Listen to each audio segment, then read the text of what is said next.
lo accesorio. En el proceso de extinción de dominio es lo principal. El bien, Nicolás, no es ni inocente ni culpable. Entonces no hay una presunción de inocencia del bien. Muchas gracias. Harold Forsyth ha estado con nosotros. Ahora, solamente hay que decir, ¿recuerdan ustedes todo lo que se dijo sobre lo que ocurrió en diciembre, enero, que eran terroristas, que eran los ponchos rojos de Evo Morales? Yo recuerdo el dramático testimonio de la esposa de uno de los fallecidos que dijo que ellos los habían matado hasta 3 veces, porque mataron a su marido por donar sangre, perdió a las criaturas que llevaba en un embarazo en ese momento, pero lo más duro que escuché es decir que le habían matado por 3.ª vez siendo ayacuchana acusando de terrorista a su marido. Ninguna de estas acusaciones se probó como cierta. Y lo que sí es verdad es que si la señora Dina Boluarte hubiera honrado su compromiso de que si se iba Pedro Castillo, se iba ella, en el Perú no moría nadie. Y hubiéramos entrado en un proceso complejo seguramente, en un proceso difícil, pero en un proceso en paz y sin haber abierto una herida como la que lamentablemente, por responsabilidad de la señora Dina Boluarte, se ha abierto con un sector importante de peruanos en el sur del país. Vamos a hablar ahora de la ley de extinción de dominio. Está en nuestros estudios Carlos Salas Bustinza, él es fiscal provincial precisamente especializada en extinción de dominio. Bienvenido. Gracias, señor Nicolás. Muchas gracias por la invitación. Lo saludo en primer término y saludo también a su estimable teleaudiencia. Ayer estuvo con nosotros el defensor del pueblo, que es quien ha tomado la iniciativa de plantear estos cuestionamientos que se están haciendo a la ley de extinción de dominio y a la manera como se aplica. Y la verdad es que acá se plantea una interrogante que yo se la quisiera resumir para que usted nos aclare cómo funciona el sistema. Se supone que si se presume que tú estás involucrado en una actividad ilegal, la justicia abre un proceso como medida de protección, la justicia puede incautar, ¿no es cierto?, embargar tus bienes hasta que acabe el proceso, y si se acredita tu culpabilidad, pierdes el dominio, los derechos sobre esos bienes para poder cobrar la reparación o porque esos bienes fueron adquiridos con dinero de origen ilegal. Pero el problema, lo que dice el defensor, es que en realidad todo el proceso de extinción de dominio no depende de que seas culpable o inocente, sino simplemente de la presunción de que lo eres. No, eso es incorrecto. Como primer término, Nicolás, permíteme decirte que al delito se le puede hacer frente y se le tiene que hacer frente desde 2 puntos. El primero, a través de un proceso penal, que efectivamente lo que busca es la responsabilidad personal, determinar si la persona cometió o no el delito. Y el otro frente es atacar sus bienes, atacar los bienes que son el resultado del delito o aquellos bienes que sirven para cometer el delito. Entonces, mientras el derecho penal y el proceso penal persigue a la persona, el proceso de extinción de dominio persigue únicamente a los bienes. No es cierto que baste con una presunción. El fiscal en el proceso penal lleva ante el juez un bien y le atribuye 2 cosas, que es el producto del delito o que ha sido usado para cometer el delito. El juez, en un proceso de 2 etapas, una fiscal y una judicial, y además dotado de las máximas garantías constitucionales, hay un debido proceso, hay un derecho a la prueba, hay un derecho de defensa y hay una doble instancia, determina si este bien está vinculado o no con el delito. Si determina que está vinculado con el delito, ese bien pasa a poder del Estado, a titularidad del Estado. Y si no, simplemente reconoce la protección constitucional a ese derecho de propiedad. Lo dota de toda protección. Claro, pero la pregunta es ¿por qué es necesario este procedimiento si existen otros mecanismos? Es decir, ¿qué pasa, por ejemplo, si esa persona es declarada inocente? Bien, para contestar... Y ya perdió el dominio sobre un bien que se suponía había sido originado en un acto ilegal y resulta que al final del juicio en realidad no se ha podido acreditar la comisión del delito. Es necesario porque existen muchos escenarios que el proceso penal no cubre. Por ejemplo, ¿qué pasa si el procesado fallece en el proceso penal? El proceso penal se extingue. Estos bienes entonces podrían ser incluso heredados a sus herederos, ¿no? ¿Qué pasa si el procesado no tiene los bienes a su nombre? Los tiene a través de testaferros. En estos supuestos, que son solo dos que te estoy dando, el proceso penal no se da abasto, no cumple su finalidad de ahogar, de asfixiar el recurso económico que genera el delito. Entonces, y para contestar la segunda parte de tu pregunta, si es que en el proceso penal se determinaría que es inocente, pero porque no hubo delito o porque no cometió el delito, simplemente se le tendría que restituir el valor del bien al titular, ¿no? Se le tendría que dar el valor del bien al momento en que este bien le fue sustraído o le fue despojado de su dominio, de su señorío. Ahora, ¿qué implicancias va a tener, según ustedes, esta propuesta de la Defensoría del Pueblo? Porque yo escuché, quiero ser absolutamente sincero, a mí me parecía razonable lo que él decía. Es decir, repito, ¿no es cierto? Te acusan de un delito. Por la comisión de ese delito tú tienes dos temas. Uno, que podrías haber adquirido bienes, a través del uso de dinero de origen ilícito, y por otro lado tú vas a tener que pagar reparaciones, para lo cual el control sobre tus bienes y la posibilidad que tú tengas de disponer de ellos tiene que ser controlado. Entonces, para eso existen mecanismos como la incautación, ¿no es cierto?, o el embargo. Pero esto de la extinción de dominio está por fuera de eso, es lo que decía el defensor. O sea, no ha terminado el proceso, todavía no se ha declarado que eres inocente o culpable y ya te quitaron tus bienes. Vamos a ir por partes. Primero, en el proceso de extinción de dominio, el proceso de extinción de dominio tiene que ser autónomo del proceso penal, precisamente por las cuestiones que ya te había dicho. El proceso penal, en el caso del fallecimiento, no va, los bienes nunca serían atacados. En el caso de los testaferros tampoco va, los bienes nunca serían atacados. Si estamos en un proceso penal y estamos a la vez en un proceso de extinción de dominio, no hay ningún problema, porque sí, ¿quién mejor que tú, Nicolás, o quién mejor aquel al que se le está afectando el patrimonio para acreditar que ese patrimonio lo ha adquirido lícitamente o en todo caso lo ha usado conforme a derecho? Si es que es así, eso constituye el límite inexpugnable para el extinción de dominio. La extinción de dominio no procede y no es tan cierto así, o no es del todo cierto, para decirlo mejor, que un bien de procedencia ilícita pueda servir para pagar reparaciones civiles. Las reparaciones civiles en el proceso penal tienen que ser pagadas, tienen que ser honradas con bienes lícitos. Distintos, por supuesto. Por eso yo hice la diferencia, ¿no? Claro. Uno es el bien que ha sido adquirido con dinero de origen ilícito, que tienen que ser, sobre los cuales pierdes el dominio una vez que te sentencian, pero además tienes que pagar una reparación con bienes de origen lícito, ¿no es cierto? Que ahí, claro, ahí es donde está, el castigo, en realidad el castigo efectivamente, ¿no es cierto? La pena. Efectivamente, el decomiso en el proceso penal es una consecuencia accesoria de haberse acreditado la comisión del delito, en tanto que la extinción de dominio no es una sanción. La extinción de dominio es solo una consecuencia que se da porque se ha acreditado ante el órgano judicial con todas las garantías que el bien ha sido producto del delito o que el bien ha sido usado para el delito. Te lo voy a poner en un ejemplo. Si tenemos un narcotraficante que por la venta de la droga se compra una mansión, ¿esa mansión en verdad le pertenece? No está protegida por la Constitución. Entonces, ¿de qué abuso estamos cometiendo?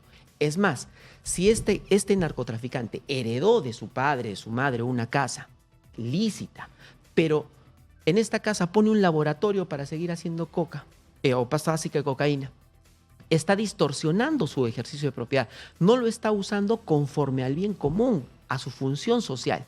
Entonces también se genera una consecuencia. El Estado combate la delincuencia y la consecuencia acá les levanta la protección constitucional que este delincuente ostentaba sobre este bien. Los riesgos, acá lo importante, Nicolás, es volver a los riesgos de esta propuesta normativa. Y la propuesta normativa tiene 3 riesgos básicamente identificados. El primero, excluye del catálogo de delitos que podrían generar una extinción de dominio a delitos sumamente graves. Me refiero al lavado de activos, a los delitos medioambientales como la minería ilegal, al crimen organizado y a la corrupción. Segundo, vuelve al proceso de extinción de dominio una extensión, un apéndice, es subsidiario al proceso penal. Recordemos acá, Nicolás, una cosa muy importante. Un proceso penal en el Perú dura en una media de 10 años. En esos 10 años, estos bienes se han podido destruir, ocultar, transferir. Al cabo de los 10 años, recién podría iniciar una acción de dominio. Y es más, conforme está planteado por el Congreso, solo hay 5 años para que prescriba la acción de dominio. 5 años desde que se cometió el hecho. Entonces, si yo para tener una sentencia firme, condenatoria, penal, voy a esperar 10 años, ¿qué proceso de extinción de dominio podría iniciar si ya prescribió a los 5 años? Yo tengo acá una especie de resumen que hemos tratado de hacer de lo que sostiene la Defensoría. Dice primero que la legislación sobre extinción de dominio vulnera el derecho fundamental a la propiedad, dice en primer lugar. Pero en segundo lugar dice algo que a mí me resulta más serio, si fuera cierto, o en todo caso más razonable como argumento, que es el tema de la presunción de inocencia. Y ahí es donde me parece que hay un asunto gris, ¿no es cierto? O sea, te extinguen el dominio sobre una propiedad bajo el supuesto de que esa propiedad la has adquirido ilícitamente, pero el juicio no ha terminado. O sea, tú no tienes una sentencia que acredite que ese delito que te están atribuyendo realmente lo cometiste. Entonces, ¿cómo se resuelve eso? Sobre todo, o sea, yo no sé si ha ocurrido en algún momento, ¿no es cierto? Pero, ¿qué pasa si declaran inocente a una persona a la que ya le aplicaron la ley de extinción de dominio? Bien, permíteme comenzar por el principio. Has referido que es inviolable el derecho de propiedad. Y eso es cierto. Pero el que es inviolable es el verdadero derecho de propiedad, no el aparente derecho de propiedad. El verdadero derecho de propiedad es aquel que nace como producto de la riqueza originada en el trabajo, no aquel que nace como producto de la delincuencia o que habiendo nacido legalmente es desviado hacia la delincuencia. Con eso creo que estamos aclarando el primer punto. Respecto del segundo punto, como vuelvo a decir, en el proceso penal, la persecución de los bienes es lo accesorio. En el proceso de extinción de dominio es lo principal. El bien, Nicolás, no es ni inocente ni culpable. Entonces no hay una presunción de inocencia del bien. Lo que vamos a presumir es la buena fe. El señor A es dueño de buena fe del bien, de este bien. Dinero, casas, vehículos, claro, lo que quiera. Yo, como fiscal, voy a atribuir que este bien tiene vinculación con un delito. Y así lo voy a llevar a juicio. Esa va a ser mi tesis, mi hipótesis fiscal. En el juicio, esa persona, el dueño aparente para la fiscalía de este bien, va a tener toda la posibilidad de demostrar que no es así, que yo como fiscal estoy equivocado y que su bien lo adquirió con la riqueza, es producto de la riqueza de su trabajo o que siempre lo ha usado para fines legales. Si es que es así, no se extingue. Y si es que se extinguió y luego se da una sentencia penal en la que lo absuelven, pero no lo absuelven por insuficiencia probatoria, no lo absuelven porque se excedió el plazo razonable, no lo absuelven por prescripción, lo absuelven porque dicen que efectivamente el señor no cometió el delito o que no hubo delito, se tendrá que restituir los derechos del señor. Si el bien ya fue dispuesto, se restituirá su valor económico. Pero ese es el... O sea, porque la lógica debería ser que disponen de un bien, bueno, ha pasado a otro nivel, ¿no? Que no es el de la extinción de dominio, que yo creo que ha sido sinceramente un escándalo. O sea, la Universidad de las Peruanas, que está en un proceso de licenciamiento después de haber barrido a toda la influencia de los Ramírez y han hecho un esfuerzo por hacer una universidad moderna, no solo les niegan la renovación del licenciamiento, sino los incorporan al proceso contra los Ramírez y les incautan los bienes y al día siguiente el ministro de Justicia los reparte. O sea, ya los entregó a la Policía Anticorrupción, o sea, ya, y el juicio no ha terminado. Y todos los indicios apuntan a que fueron arbitrariamente, pero en fin, eso, pero me refiero a que esto podría repetirse. ¿Cómo haces? O sea, ¿cómo puedes disponer de un bien sobre un proceso en el cual todavía no se ha determinado la ilegitimidad de ese bien, ¿no? Bien. En primer término, yo como fiscal en ejercicio no puedo referirme a procesos en giro. Claro. Y en segundo término, debe de dejarse claramente establecido para toda la población que el Ministerio Público no es quien administra los bienes. Hay una entidad especializada que se llama el Programa Nacional de Bienes Incautados, que depende del Ministerio de Justicia, a quien el Ministerio Público, una vez incautados los bienes, le transfiere. Ahora, si el Programa Nacional de Justicia cede en uso temporal, lo cede, este es un uso temporal, no es un uso definitivo. Y si es que este bien es mal utilizado, es desmejorado o qué sé yo, serán responsabilidades que se tendrán que determinar a nivel del Programa Nacional de Justicia. Ustedes han llamado la atención desde la Fiscalía de casos específicos, o sea, porque si esta ley esta modificación a la ley se aprueba, ¿qué consecuencia va a tener sobre algunos casos específicos sobre los que ya se ha dispuesto la extinción de dominio? El archivo definitivo de estos casos. Recordemos que la propuesta normativa establece que para que proceda a la extinción de dominio tiene que haber primero una sentencia firme. La firmeza se adquiere cuando ya no se puede hacer más, no hay una vía a donde acudir.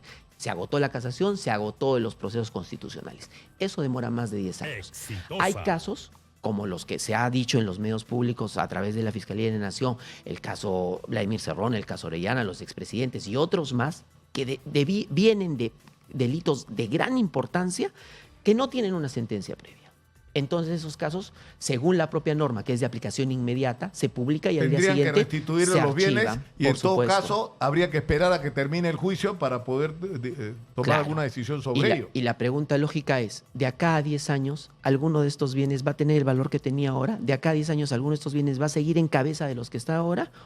Lo más seguro, por Pero lógica, hay mecanismos de no se protección, podría. ¿no? Puedes incautarlos, puedes bloquearlos registralmente, o sea, impedir que como lamentablemente ha pasado, ¿no?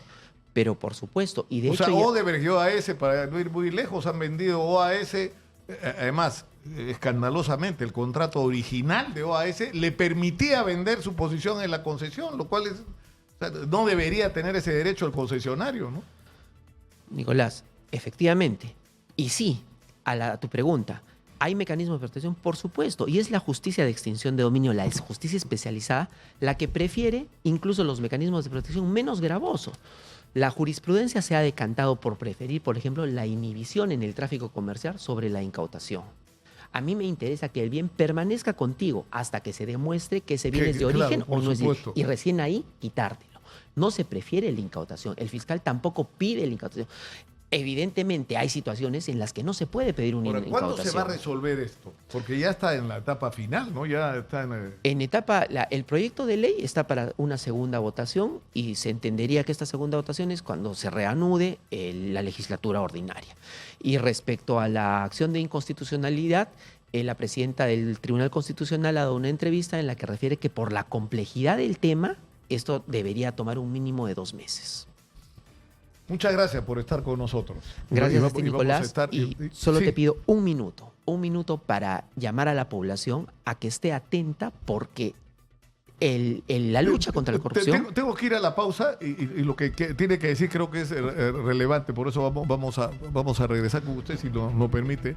Y punto 5 de la FM en Lima, canal 34 de Movistar, 6.1 en la televisión digital terrestre, está en nuestros estudios el señor fiscal Carlos Salas Bustinza, él es fiscal provincial especializado en extinción de dominio, en un momento crítico para el tema de la extinción de dominio, porque hay dos procesos paralelos, uno en el Congreso, otro en el Tribunal Constitucional, que en realidad van en la misma dirección, ¿no es cierto? Que es modificar sustancialmente la legislación actualmente vigente sobre la extinción de dominio.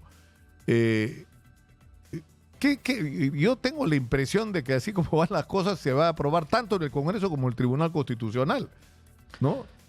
Nicolás, yo tengo la esperanza de que no sea así, porque de ser así, esto realmente implicaría un retroceso sin precedentes en la lucha contra la criminalidad. E incluso nos volveríamos parias a nivel internacional, porque te recuerdo que el Perú es suscribiente de 4 convenciones, Viena, Palermo, Mérida y Caracas, y en estas convenciones se ha establecido que los países miembros o los países firmantes tienen la obligación de caminar hacia la existencia de procesos en los que se prevea el decomiso sin condena, que es precisamente la extinción de dominio. A su vez, estaríamos incumpliendo recomendaciones del Grupo de Acciones Financieras, el GAFI, lo que haría que nos llamen la atención y de mantenernos renuentes a tener esta ley como la tenemos actual, entraríamos a la lista negra, habría menos inversión pública, menos inversión privada, no habría préstamos del Fondo Monetario Internacional, del Banco Mundial, del Banco Interamericano de Desarrollo, realmente volveríamos a la década de los 80 cuando no pagamos la deuda. Por eso te pedía antes del corte comercial que me dejes hacer unos 5 minutos para poder llamar a la población a que esté atenta, que esté vigilante, a que nuestros padres de la patria, nuestra coyuntura política, legisle a favor de una lucha frontal contra la corrupción. y a la representación nacional del Congreso de la República llamarlos a la reflexión. No esperemos a que existan voces como ocurrieron cuando se intentó derogar la prisión preventiva, que dijeron que no lo habían estudiado bien, que no lo habían entendido así, para luego retroceder sobre lo ya andado. Estamos a tiempo. Somos un referente a nivel internacional en la lucha contra la corrupción. Somos un referente a nivel internacional en la recuperación de activos. Después de la década de los 90 seguimos recuperando activos. De la década del terrorismo, el caso Nelly Evans se ha recuperado de Suiza más de $1,500,000. Los testaferros de Montesinos en Zúrich, en Liechtenstein, en Luxemburgo, en Suiza. A nivel nacional estamos recuperando activos. La idea es, Nicolás, que si se va a perfeccionar la ley, se perfeccione para mejor, ahora, no que la dejen sin contenido. Ha ocurrido, porque esto ha sido recién, ¿no, señora Magariño? Eduardo Salguán ha dicho sobre la ley que restringe la extinción de dominio, la que está en proceso en el Congreso, que el proyecto tiene que ser revisado, porque tiene algunas omisiones y falencias. No nos queda claro a qué se refiere exactamente, pero es una señal de que no, o sea, no ha dicho vamos a aprobar esto así como está. O sea, está, me da la impresión tambaleando un poco, ¿eh? Yo espero que sí, y espero que la presidencia del Congreso haya podido escuchar que la falencia a la que se refiere es la siguiente, y te lo explico muy rápido. Extinción de dominio, dice el proyecto, procede con sentencia firme. Para obtener una sentencia firme, mínimo 10 años. Pero a su vez, extinción de dominio, la ley o el proyecto de ley te dice, extinción de dominio prescribe. No se puede hacer extinción de dominio cuando han pasado 5 años del hecho que se reputa delictivo. Entonces, si yo para obtener una sentencia demoro 10, pero... Claro, y hay mecanismos para hacerlo, el mecanismo, ¿no? Solo puedo hacerlo en 5 años, a los 10 años es imposible, no tendríamos... O sea, ya no te si se aprueba la ley, ya no te podrían aplicar la extinción de dominio porque ya prescribió si pasaron 5 años. Por supuesto, cuando llegue a la sentencia firme que me exigen, es un plazo bien arbitrario, ¿no? Porque no tiene que ver con la sentencia. Además, o sea, te sentencian a 20 años y cómo la extinción de dominio va a tener solo 5, ¿no? Efectivamente. Además, Nicolás, el transcurso del tiempo legitima, vuelve legal lo ilegal. Por supuesto que no. Lo que es ilegal hoy va a ser ilegal dentro de 100 años. Bueno, vamos a estar, señor fiscal, atentos a lo que pase. Muchas gracias por estar con nosotros. Gracias a ti. Nos vamos ahora a Junín, Cristian.